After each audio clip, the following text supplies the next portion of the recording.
Hello church, praise the Lord. कैसे हैं आप? प्रभु का धन्यवाद करते हैं, एक बार फिर से हम इस मीडिया के जरिए से बातचीत करने पा रहे हैं, आप तक प्रभु यीशु मसीह का संदेश पहुंचाने पा रहे हूँ। धन्यवाद करती हूँ खुदावंद का, क्योंकि इस मीडिया के लिए परमेश्वर ने आज जो संसार में सब चीज़ें चल रही हैं उसकी वजह से, लॉकडाउन की वजह से सब चीज़ें बंद हैं, लेकिन एक ही चीज़ है जो नहीं रुक रही, और वो है यीशु मसीह का कलाम। वो मीडिया के जरिए प्रभु यीशु मसीह आप तक पहुंच रहा है, उसकी बातें, उसका वचन आपके जीवन में काम कर रहा है। आज के वचन का टॉपिक है sacrifice and altar. Altar and sacrifice ऐसे कहना ठीक रहेगा, क्योंकि पहले वेदी बनती है, ऑल्टर बनता है, फिर उसके ऊपर हम सैक्रिफाइस रखते हैं। तो आज का जो टॉपिक है, आप ये सोचेंगे कि ऐसे टाइम पे जब सब बंद है, सब कुछ चीजें खराब हो रही हैं संसार की नजर में, लेकिन मैं आपको ये ऑल्टर और सैक्रिफाइस का संदेश क्यों सुना रही हूँ? क्योंकि मैं बताऊं, ये मेरी ओर से नहीं है, परमेश्वर ने मेरे हृदय में डाला कि मैं आपसे इस बारे में बात कर सकूं। क्योंकि अब आने वाले समय में जब हम घरों से बाहर निकलेंगे, जब हम चर्चिस को फिर से दोबारा खोलेंगे, जब हम फिर से परमेश्वर के कामों को अंजाम देना शुरू करेंगे जो प्रभु ने रखे हैं हमारे लिए, उसके लिए वेदी और ये बलिदान बहुत जरूरी है। आपको याद होगा जब नूह के टाइम पर ये पूरी सृष्टि डूब गई थी, और प्रभु यीशु मसीह ने, परमेश्वर ने, जब 40 दिन के बाद बारिश रुकी थी, पानी खत्म हुआ था, नूह ने जहाज से उतरते ही सबसे पहला, आपको याद हो तो, क्या काम करा था? एक वेदी बनाई और उस पर बलिदान करा। और वहां लिखा है, आप पढ़ सकते हैं उत्पत्ति के अध्याय में, वहां लिखा है कि उसने बेस्ट जितने भी जानवर थे उनमें से कुछ जानवरों को, जो बहुत बेस्ट थे, नोहा ने बलिदान करा, वेदी के ऊपर बलिदान करा। और आज मेरे को यही पता है, जब हम दोबारा से इस सब बातों में से बाहर निकल के जाएंगे, जब परमेश्वर दोबारा से हमें इस्तेमाल करने जाएगा, जब परमेश्वर दोबारा से हमें उन जगहों पर लेके जाएगा जहां खुदा बाप ने रखी हैं, नियुक्त करी हैं आपके लिए और मेरे लिए, उन जगहों पर और अपने चर्चेस के अंदर हमें एक वेदी बनानी पड़ेगी। क्योंकि चर्च जो है वो बिल्डिंग से नहीं बनता, आपसे और मुझसे बनता है। और जब वेदी का यहाँ पर मैं जिक्र कर रही हूँ, सबसे पहले मैं जिक्र करूंगी ऑल्टर का, वेदी का। वेदी क्या है मैं आपको आप सब बाइबल पढ़ने वाले हैं, आपको पता है वेदी और ऑल्टर क्या चीज है। ऑल्टर वो है जहां पर पुराने जमाने में परमेश्वर को भावता हुआ बलिदान करके लोग चढ़ाया करते थे, क्योंकि ये यहोवा की आज्ञा थी कि होम बलि, मेल बलि उस वेदी पर चढ़ाई जाए, ताकि उससे उठती हुई सुगंध यहोवा को भाए और यहोवा आसमान से हमारे बातों को सुने, हमारी गलतियों को, हमारे गुनाहों को माफ करे। और नूह ने भी ऐसे ही करा, और लिखा है वहां पर, आप पढ़ सकते हैं, मेरे साथ निकाल सकते हैं, उत्पत्ति 8वां अध्याय और उसकी 20वीं आयत से मैं पढ़ रही हूँ। यहाँ लिखा है, तब नूह ने यहोवा के लिए एक वेदी बनाई और सब शुद्ध पशुओं और सब शुद्ध पक्षियों में से कुछ कुछ लेकर वेदी पर होम बलि चढ़ाया, शुद्ध पक्षी और शुद्ध पशुओं को लेकर। और लिखा है 21वें आयत में, इस पर यहोवा ने सुखदायक सुगंध पाकर सोचा, मनुष्य के कारण मैं फिर कभी भूमि को शाप ना दूंगा। और यहाँ एक बार फिर से इस लाइन को मैं पढ़ूंगी। यहाँ लिखा है, इस पर यहोवा ने सुखदायक सुगंध पाकर और सोचा कि मनुष्य के कारण मैं फिर कभी भूमि को शाप ना दूंगा। यानी कि जो उस वेदी के ऊपर सैक्रिफाइस था, जो बलिदान था, जो जानवरों का और पक्षियों का बलिदान नोहा ने करा था, उस बलिदान से उठती हुई सुगंध यहोवा को भा रही थी। उस बलिदान से उठती हुई सुगंध यहोवा को मजबूर कर गई कि वो ये सोच ले और अपने आप से वायदा कर ले कि मैं फिर दोबारा पृथ्वी को, मनुष्यों को इस तरीके से खत्म नहीं करूंगा। यानी कि वेदी और उस पर चढ़ाया हुआ सैक्रिफाइस यहोवा को भाता है, और वो अपनी सोच को बदलता है। उससे उठती हुई सुगंध परमेश्वर को भाती है और उसकी सोच को बदल देती है। इसीलिए ये वेदी और सैक्रिफाइस आज मेरे मन में परमेश्वर ने डाला कि मैं आपसे बात करूं कि सैक्रिफाइस से उठती हुई सुगंध उसको भाएगी। एक बार फिर से वो कहने पाएगा, हाँ अब बस बहुत हुआ, मैंने अपने बच्चों को बहुत दर्द दे दिया, अब ये वायरस, अब ये महारोग यहाँ से दूर हो। इसीलिए बहुत जरूरी है हम ये जाने कि वेदी क्या है और उस पर रखा हुआ सैक्रिफाइस क्या है। सैक्रिफाइस उस बलिदान को पहचाने जिससे यहोवा भाग खुश होता है और अपनी सोच को बदल देता है। आज हमें यही करने की जरूरत है कि हमें वो वेदी बनानी है, वो सैक्रिफाइस बनाने हैं, करने हैं यहोवा को जो जिसकी सुगंध उसे भाने वाली हो सके, जिसकी सुगंध उसे अट्रैक्ट कर सके और अपने डिसीजन को बदलने में के लिए वो सोचने लग जाए। अब एक वेदी मैं आपसे जिक्र करना चाहूंगी। वेदी क्या है? जब अब्राहम था तो लकड़ी पर उसने अपने बेटे को इसहाक को कुर्बान करा था। उसने लकड़ी की वेदी बनाई थी, कुर्बान करने के लिए ले गया था इसहाक को। और उसके बाद मूसा आया और मूसा को प्रभु परमेश्वर ने पहाड़ पर ले जाकर दर्शन दिए और बताया कि मेरा भवन कैसा होना चाहिए और उसमें रखी वेदी कैसी बननी चाहिए। और मैं आपके आगे पढ़ रही हूं निर्गमन 20 और उसकी 24वीं आयत से पढ़ूंगी। उसके ऊपर की आयत में आप खुद पढ़िएगा, आप जान जाएंगे कि परमेश्वर ने मूसा को क्या आज्ञा दी थी। यहाँ 24वीं आयत से मैं पढ़ रही हूँ, मेरे लिए मिट्टी की एक वेदी बनाना और अपनी भेड़ बकरियों गाय बैलों की होम बलि और मेल बलि को उस पर चढ़ाना। जहां जहां मैं अपने नाम का स्मरण कराऊं वहां वहां मैं आकर तुम्हें आशीष दूंगा। ये मिट्टी की वेदी है, लेकिन आज मैं मिट्टी की वेदी का जिक्र नहीं कर रही, इसके आगे की वेदी का जिक्र करूंगी आपसे। और वो वेदी है 25वीं आयत में, और लिखा है, और यदि तुम मेरे लिए पत्थरों की वेदी बनाओ तो तराशे हुए पत्थरों से ना बनाना, क्योंकि जहां तुमने उस पर अपना हथियार लगाया वहां तुम अशुद्ध कर दोगे उसे। लिखा है कि परमेश्वर ने मूसा से कहा, यदि तुम मिट्टी की वेदी बनाओ तो बनाओ, लेकिन जब तुम पत्थरों की वेदी बनाओ तो उस पर हथियार ना लगाना। हथियार लगाने से वो अशुद्ध हो जाएगी। अब आप सोच रहे होंगे मैंने इतना लंबा चौड़ा वेदी के ऊपर बोल दिया, लेकिन मैं बताऊं आपको याद हो तो नए नियम में पतरस था, यीशु मसीह के चेले थे। यीशु मसीह ने नए नियम में भी वेदी का जिक्र करा है, और वो वेदी कुछ और नहीं, हम सब लोग मिलकर, चर्च के वो सब लोग मिलकर, हम वो पत्थर है जिसको बनाकर प्रभु यीशु मसीह परमेश्वर अपनी कलीसिया को तैयार करता है। और बताऊं आपको, मैं समझाना चाहती हूँ, जो बात मेरे हृदय में परमेश्वर ने डाली वो ये डाली है कि जब हम पत्थर की वेदी बनाते हैं, जब पुराने नियम में मूसा से प्रभु ने आज्ञा दी थी पत्थर की वेदी बनाओ तो औजार मत लगाना, लेकिन क्या नए नियम में हम पत्थर की वेदियां बना रहे हैं? नहीं, लेकिन हम वेदी बना रहे हैं। हाँ, बना रहे हैं हम। कैसे? जब हम सारे लोग चर्च में आते हैं, तरह तरह के अन्य जाति के लोग, यूथ बच्चे आ रहे हैं, नए नए बच्चे आ रहे हैं, नए नए लोग जुड़ रहे हैं, तो वो सब वो पत्थर है जिसे परमेश्वर अपनी वेदी के लिए तैयार कर रहा है। आज के जमाने में नए नियम में चर्च ही वो वेदी है जहां पर हम सैक्रिफाइस चढ़ाते हैं, स्तुति आराधना का बलिदान, अपने पैसों से, अपनी ऑफरिंग से बलिदान, अपनी और चीजों का बलिदान, कुछ और नहीं। चर्च ही वो वेदी है आज के जमाने में जिस पर हम कुर्बानियां करते हैं। तो उस वेदी को कैसा होना चाहिए? वेदी को ऐसा होना चाहिए जैसे मूसा को प्रभु ने आज्ञा दी थी कि उस वेदी पर औजार मत लगाना।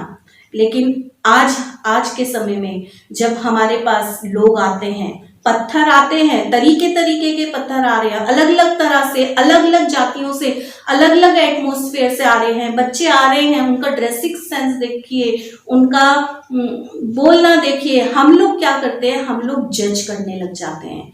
हम उनके पहनावे से, हम उनके हेयर स्टाइल से, हम उनकी बातों से ये जज करने लग जाते हैं, ओहो ये तो अशुद्ध है, ये नहीं है, नहीं नहीं बेटा ऐसे नहीं, वैसे कपड़े पहनो, नहीं बेटा ऐसा नहीं, ऐसा नहीं।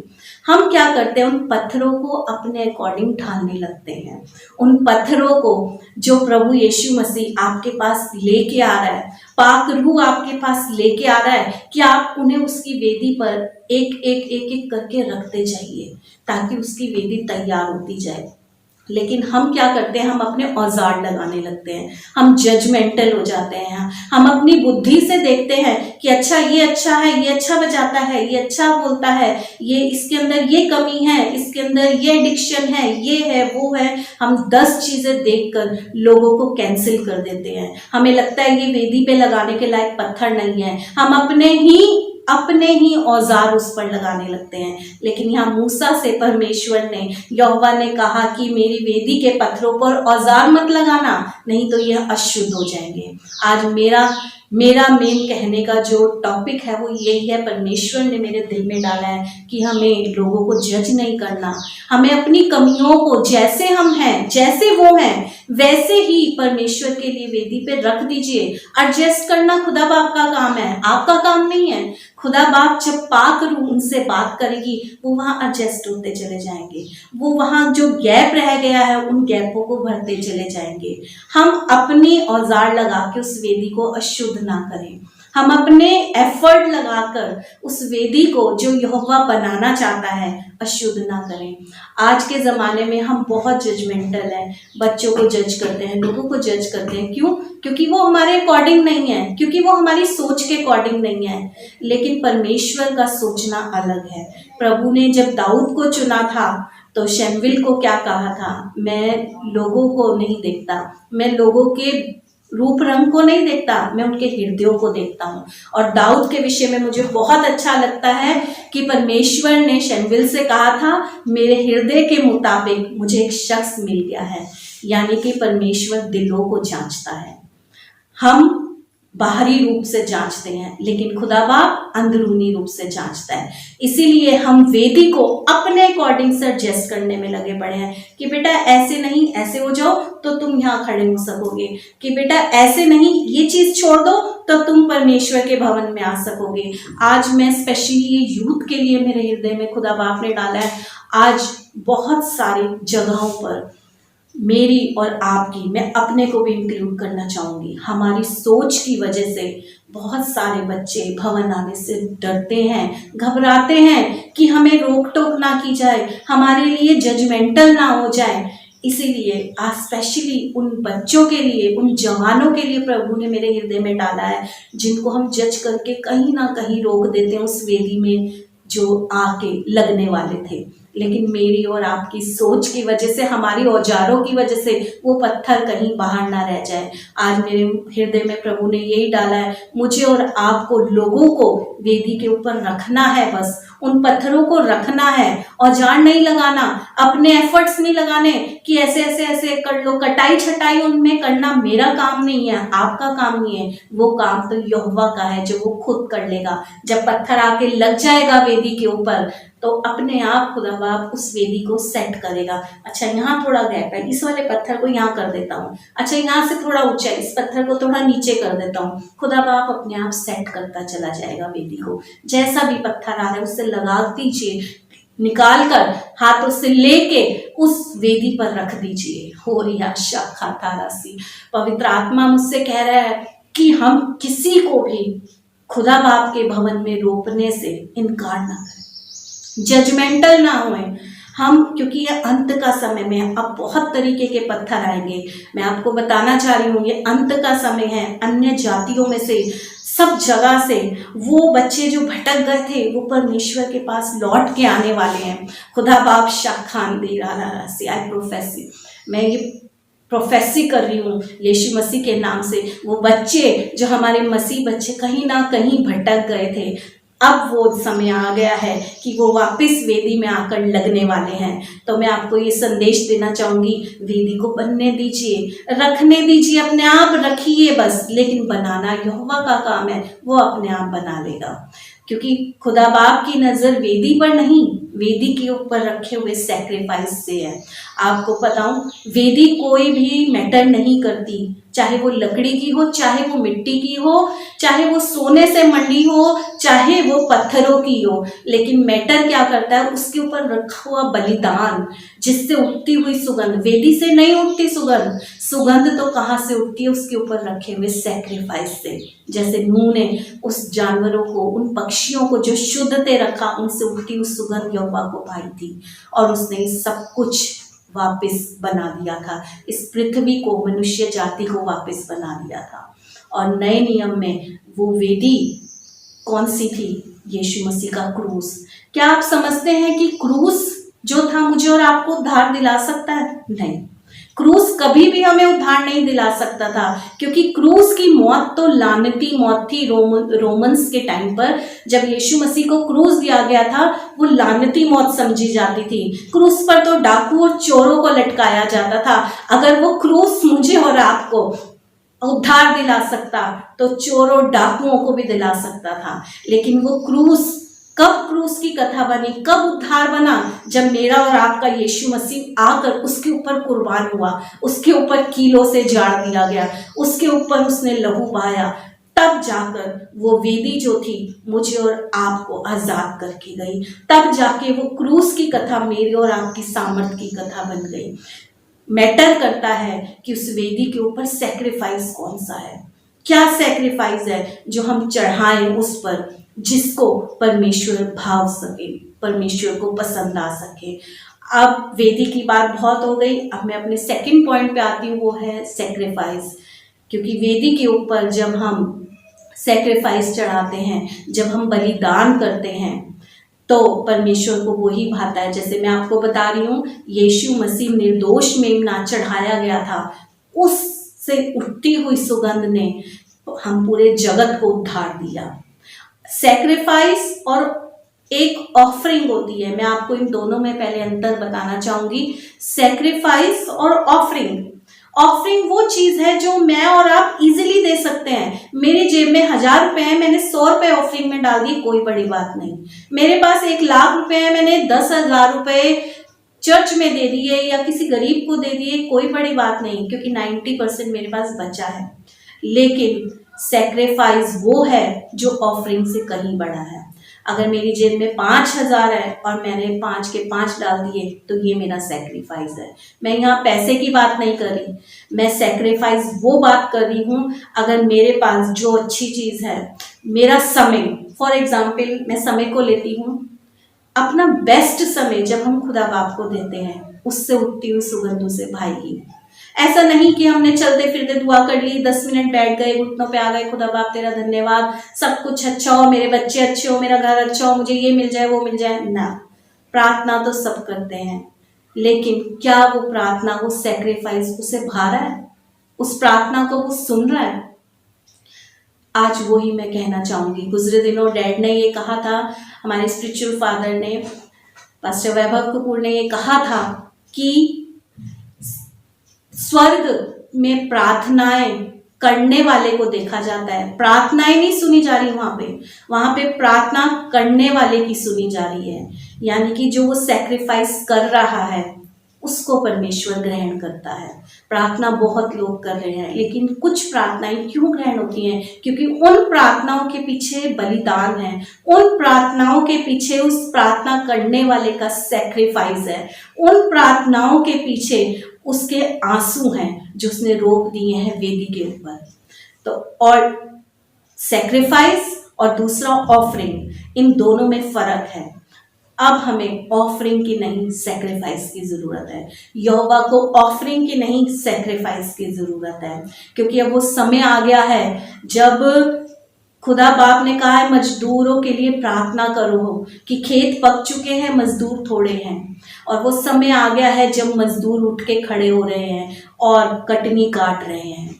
और जब कटनी काट रहे हैं तो हमें वो समय को ध्यान में रखते हुए ऑफरिंग से बढ़कर सैक्रिफाइस पे आ जाना चाहिए। खुदा बाप मुझसे और आपसे सैक्रिफाइस चाहता है। मैटर नहीं करता कैसी वेदी है, मैटर नहीं करता कैसे लोग हैं, मैटर करता उसके ऊपर सैक्रिफाइस कैसा है। वेदी मैं और आप हैं, और वो सब लोग हैं जो भवन में आ रहे हैं, वो सब बच्चे हैं। लेकिन सैक्रिफाइस क्या, मैं वो सैक्रिफाइस समझाऊंगी। मेरे साथ आप निकाल सकते हैं पहला पतरस और उसका दूसरा अध्याय और उसकी चौथी आयत से मैं आपके सामने पढ़ रही हूं। यहां पर वेदी और सैक्रिफाइस बिल्कुल क्लियर हो रहा है। यहां लिखा है, उसके पास आकर जिसे मनुष्य ने तो निकम्मा ठहराया, परंतु परमेश्वर के निकट चुना हुआ और बहुमूल्य जीवता पत्थर है।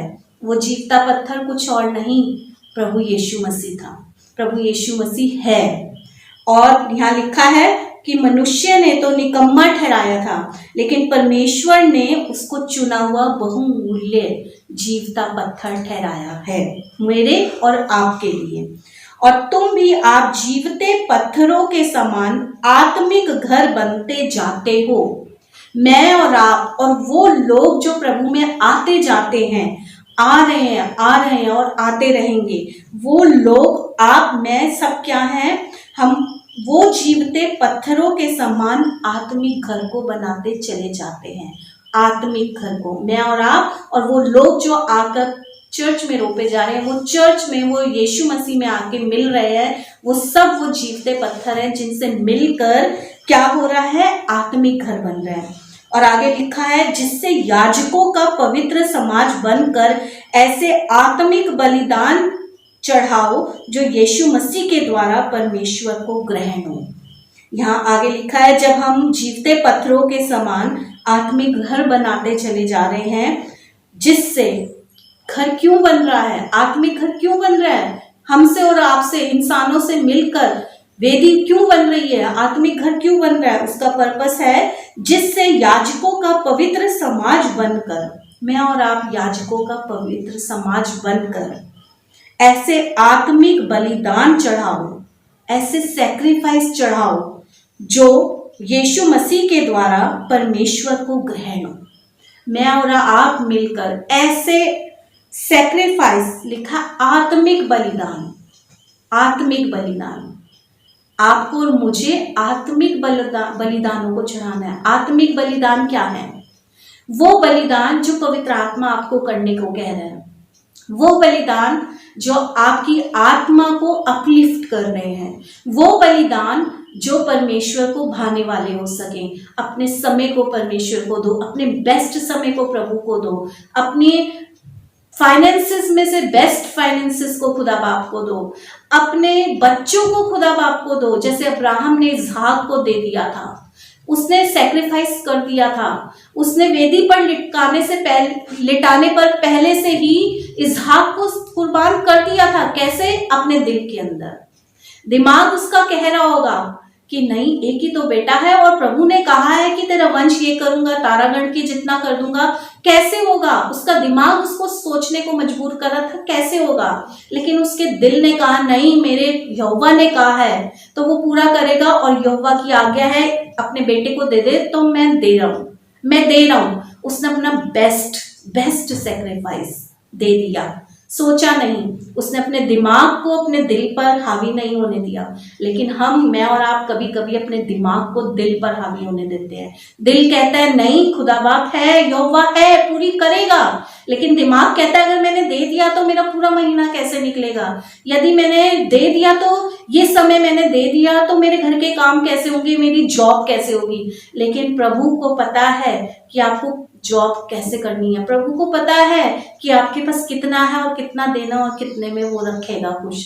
करके तो देखिए, अपने बेस्ट को देके तो देखिए, अब्राहम की तरह ब्लेस्ड होंगे। तो यहाँ अब्राहम आत्मिक बलिदानों के बारे में कह रहा है। यहाँ पे पतरस कह रहा है कि जिसको याजकों का पवित्र समाज बनकर ऐसे पवित्र बलिदान चढ़ाओ जो यीशु मसीह के द्वारा परमेश्वर को ग्रहण हो। यीशु मसीह के द्वारा वो पवित्र आत्मिक बलिदान परमेश्वर को ग्रहण होंगे।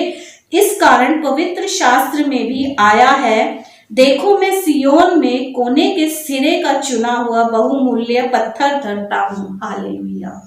प्रभु यीशु वो ही कोने का पत्थर है जो इस वेदी के कोने पे लगा हुआ है, और उसके ऊपर बाकी के पत्थर रखे हुए हैं। आगे लिखा है, और जो कोई उस पर विश्वास करेगा वह किसी रीति से लज्जित नहीं होगा। और यहाँ पर जैसे मैंने आपको पढ़ाया कि आत्मिक वरदान, आत्मिक बलिदानों को चढ़ाओ, सेक्रीफाइस, वो सेक्रीफाइस जो परमेश्वर को भाने वाला हो सके, वो सेक्रीफाइस जो दाऊद ने किया था। दाऊद ने, मुझे बहुत अच्छा लगता है, मैं बहुत ब्लेस्ड होती हूँ दाऊद के कैरेक्टर से। दाऊद फेवरेट हीरो है मेरा बाइबल का, और दाऊद ने सेक्रीफाइस करा। दाऊद ने, आपको याद हो तो, शाऊल को 2 बार छोड़ दिया था मरने से पहले, और दाऊद ने उसको पकड़ने से छोड़ दिया ये कह के कि मेरा अभिषिक्त है। यही उसका सेक्रीफाइस था। वो चाहता तो उसे मार डालता, लेकिन उसे पता था कि आज मैं अपना बेस्ट खुदा बाप के लिए दे रहा हूँ, छोड़ रहा हूँ तो खुदा बाप मुझे राजा ठहराएगा। उसे पता था दिल में।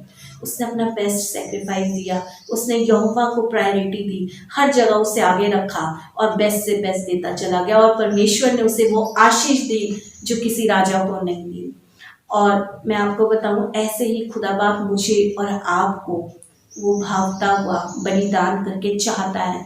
कैसे आत्मिक बलिदान कैसे चढ़ाएंगे आप? अपने दिल में ये ठान लीजिए कि मुझे खुदा बाप को बेस्ट देना है, मुझे खुदा बाप को वो देना है जो आज तक मैं नहीं दे पाई, मुझे खुदा बाप को, परमेश्वर को अपना वो समय देना है जो अभी तक मैं नहीं दे पाई लेकिन अब दूंगी। मुझे खुदा बाप को इतना देना है कि जो मैं अभी तक नहीं दे पाई। मुझे खुदा बाप को अपने बच्चे दे देने हैं जो शायद मैं प्रिय जान के उनके साथ कहीं ना कहीं बैठी हूँ।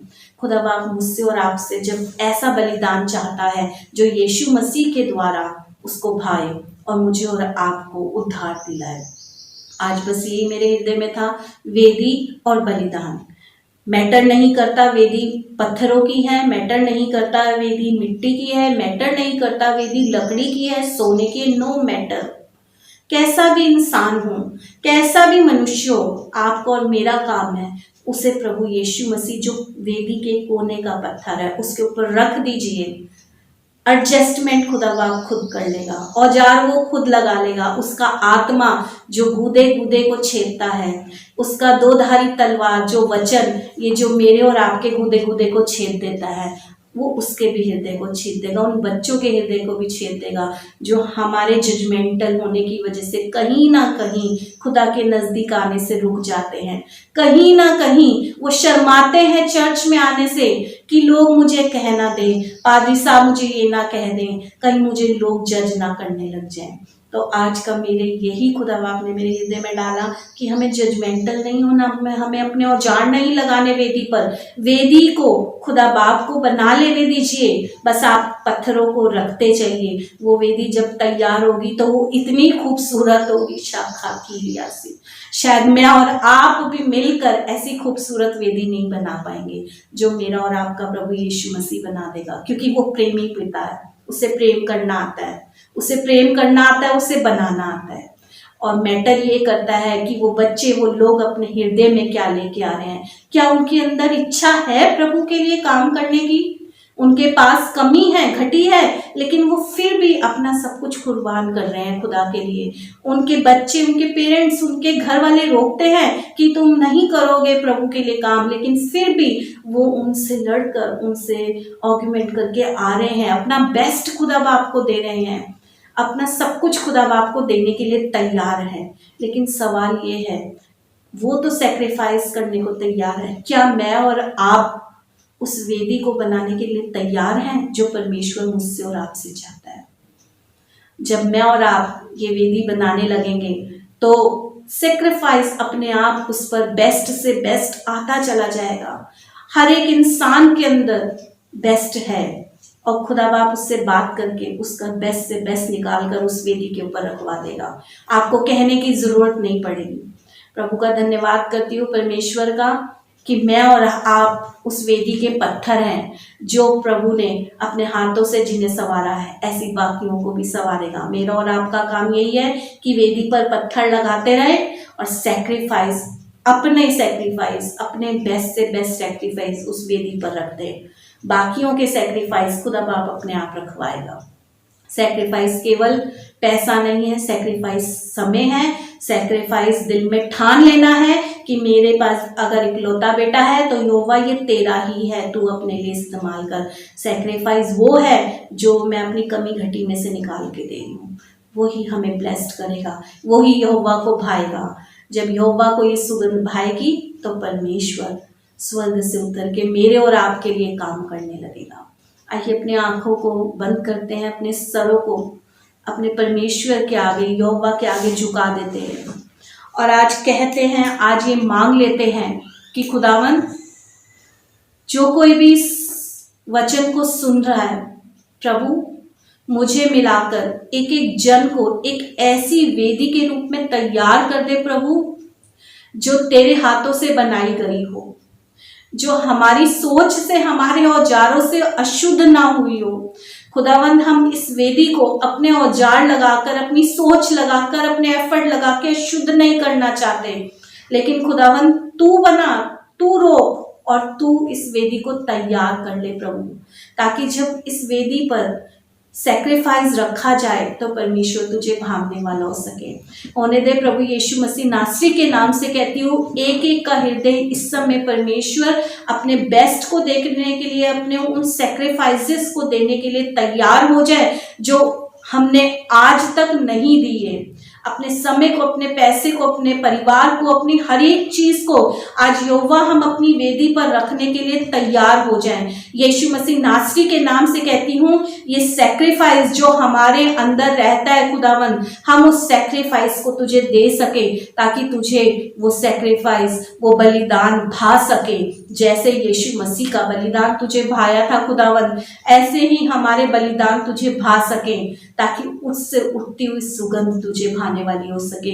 उससे उठती हुई सुगंध से तू खुदावन अपने किए हुए फैसलों से खुदावन सोचने पर मजबूर हो जाए और कह नहीं पाए, हाँ मेरे बच्चों अब बहुत हुआ, अब मेरा हाथ और नहीं उठेगा। आज यीशु मसीह नासरी के नाम से हम प्रार्थना कर रहे हैं इस वायरस से ग्रसित उन लोगों के लिए खुदावन, जिनको ये रोग, ये महामारी ने पकड़ा हुआ है। यीशु तेरे लहू से बढ़कर कोई भी रोग, कोई भी महामारी नहीं है। तेरे लहू को एक एक शख्स पर लगा देते हैं, उनके सेल्स पे लगाते हैं, यीशु मसीह के नाम से कहते हैं खुदावन हर एक बहन भाई इस महारोग से आजाद हो जाए। प्रभु तू दया कर और इस महामारी को खुदावन अपने हाथ को बढ़ाकर रोक ले परमेश्वर, तू रोक ले खुदावन इस पूरे वर्ल्ड को, खुदावन इस पूरी सृष्टि को प्रभु जी तू अपने हाथों से तूने संवारा है, तूने अपने हाथों से बनाया है यहोवा, तू इसको नाश होने से बचा ले परमेश्वर, मनुष्य जाति को बचा ले प्रभु जी। धन्यवाद करते हैं खुदावन, धन्यवाद करते हैं तूने हमारी प्रार्थना को सुना है और हमें वेदी करके खुदावन ग्रहण करा है। हमारे ऑफरिंग्स को भी, हमारे सैक्रिफाइसेस को भी खुदावन तू ग्रहण करना, ताकि तुझे भावते हुए हो सके। धन्यवाद करती हूँ, धन्यवाद करते हैं। सारा आदर महिमा यीशु तुझे देते हैं, यीशु मसीह के नाम से मांगते हैं, आमीन। शालोम।